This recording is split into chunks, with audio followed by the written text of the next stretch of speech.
और देखिए ये है वह हमारे खेत का सबसे बड़ा दुश्मन, हमारा जानी दुश्मन खेत का, जिसका नाम है रूट बोरर। ये देखिए अभी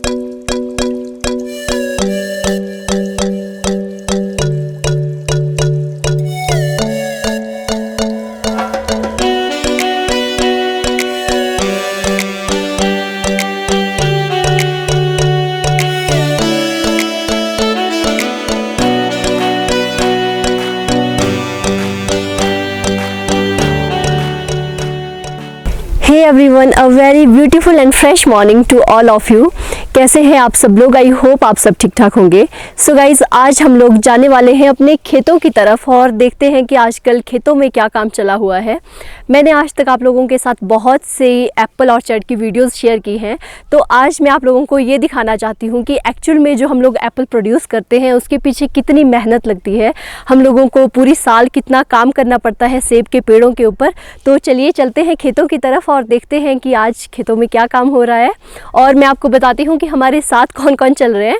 सो गाइज, हमारे साथ अभी हैं हमारी छोटी किसान, छोटी फार्मर नायशा, जो कि देखिए वहाँ से आ रही है अपनी दीदी सुषमा के साथ। आ जाओ नायशा, जल्दी आओ। और आई थिंक नायशा भी आज फर्स्ट टाइम खेत जा रही है। नायशा जल्दी आओ। खेतों में घूम रही है अपने, और अभी जा रही है ये भी गोबर डालने। और गोबर डालने के साथ साथ मामा हम क्या करेंगे, तौलिए करेंगे, है ना। तो लेट्स गो, चलिए सुषमा चलते हैं। यही साथ वाले खेत में अभी हम लोग चलते हैं।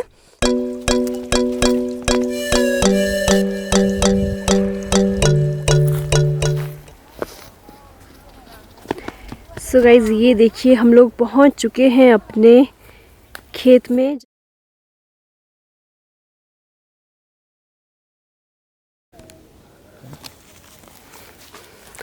हेलो अंकित, से hello to our YouTube family. Hello everyone, बड़े टाइम बाद आप लोगों से मुलाकात हो रही है। आज आए हैं हम अपने खेत, जिसका नाम है केरथा।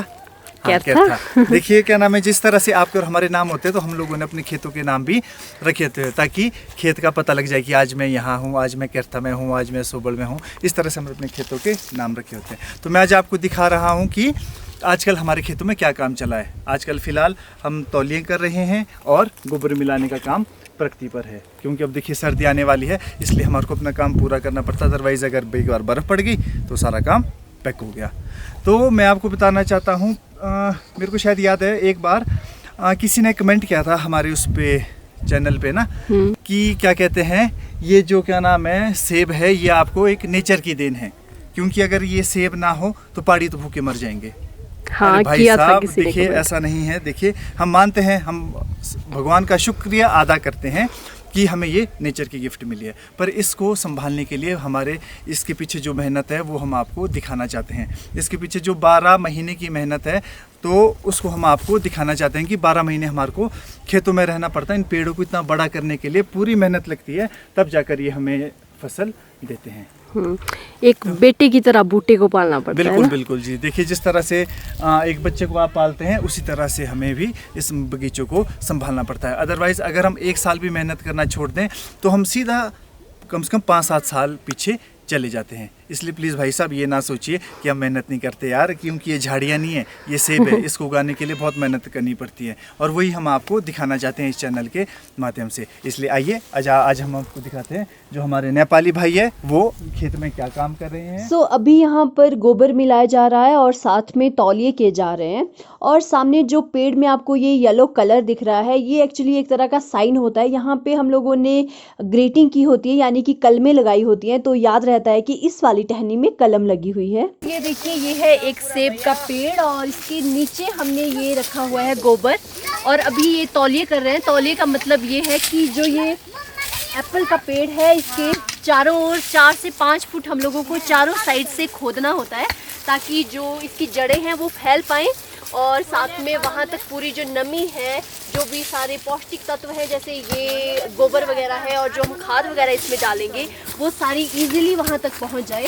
और जितना बड़ा हम लोग तौलिया बनाएंगे उतना ज़्यादा बेटर होता है पेड़ के लिए। हम ये गोबर वगैरह लाते हैं, ये भी हमारे को खरीद के ही लाना पड़ता है, क्योंकि हमारे पास गाय तो है, पर इतना ज़्यादा गोबर नहीं हो पाता कि वो सारे खेतों के लिए वो पूरा हो सके। इसलिए ये भी हमारे को कभी चंडीगढ़ से, कभी कहीं और से मतलब गोबर गाड़ियों में लाना पड़ता पड़ता है रोड तक, फिर वहाँ से लेबर के द्वारा फिर इनको खेतों में डालना पड़ता है। इसलिए इसके लिए भी बहुत ही ज़्यादा कैरेज भी लगती है, मेहनत भी लगती है। ये देखिए, ये गोबर सड़क में रखा गया है और यहाँ से अब ये किल्टों में ढोया जाएगा खेतों तक।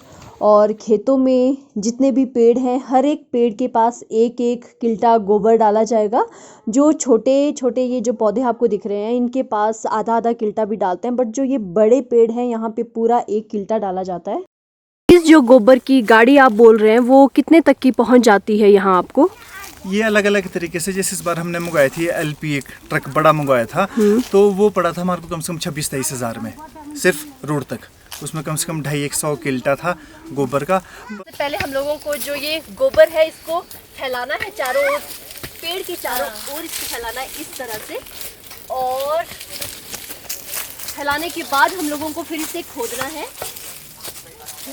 आज अच्छा और आई थिंक आज 5 साल शादी को हो गए, तो 5 साल में फर्स्ट टाइम मैं ये कस्सी चला। लॉकडाउन था अंकल, आजले अब आएपछि पहिले आउने। उतना ज़्यादा हैवी नहीं है, काफ़ी नरम मिट्टी है, क्योंकि इसको खोदते ही रहते हैं। कब खोदा था लास्ट टाइम इसको सही?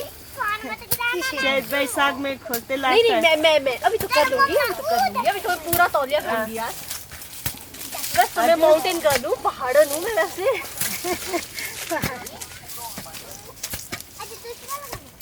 के आवाज आउने नि त अंकलको कोन मारो ढेले आवाज आइन हजुरको अनि।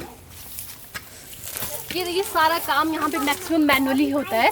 वो नहीं करते यूज यहाँ पे ट्रैक्टर, छोटे छोटे अंकित करते हैं ना। अरे सड़क ही नहीं है, रास्ते कहाँ से लेंगे इसको टिलर को। यहाँ पे जो हमारा ये एरिया है ना, ये पहाड़ों वाला है ना, तो इस वजह से। और साथ में जो खेत है, सीढ़ीदार खेत है, छोटे छोटे खेत है, और एक खेत से दूसरे खेत के लिए वो देखो वहाँ कितनी चढ़ाई होती है, तो टफ हो जाता है टिलर लाना।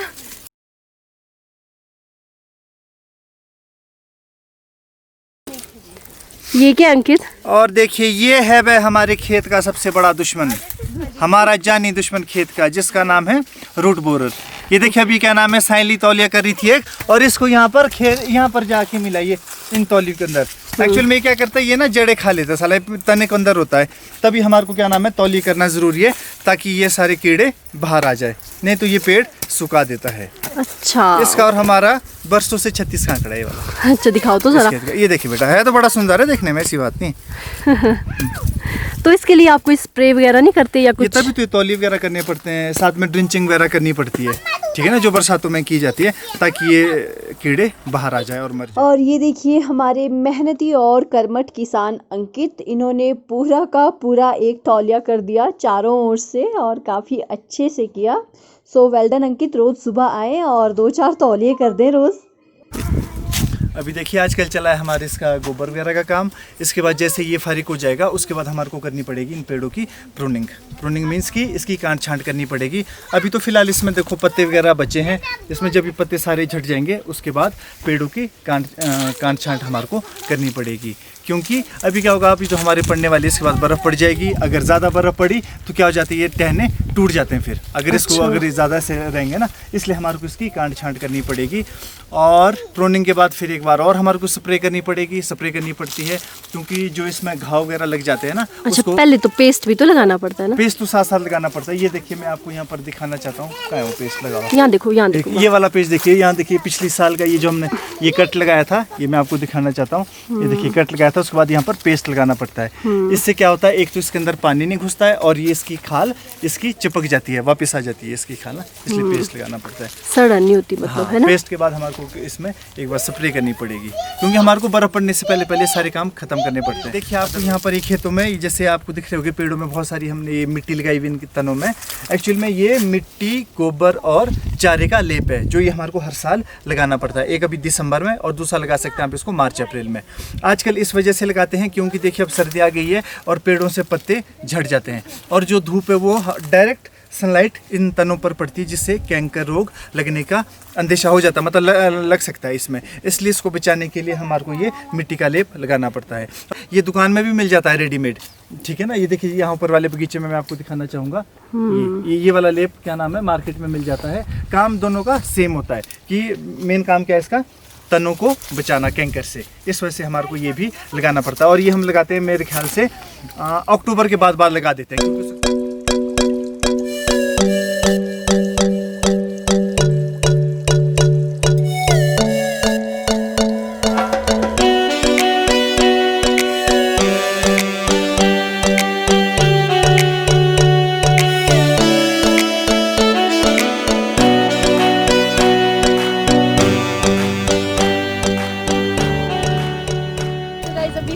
चल पड़े हैं घर, क्योंकि नायशा अब चूं चूं कर रही है क्योंकि इसके सोने का टाइम हो चुका है।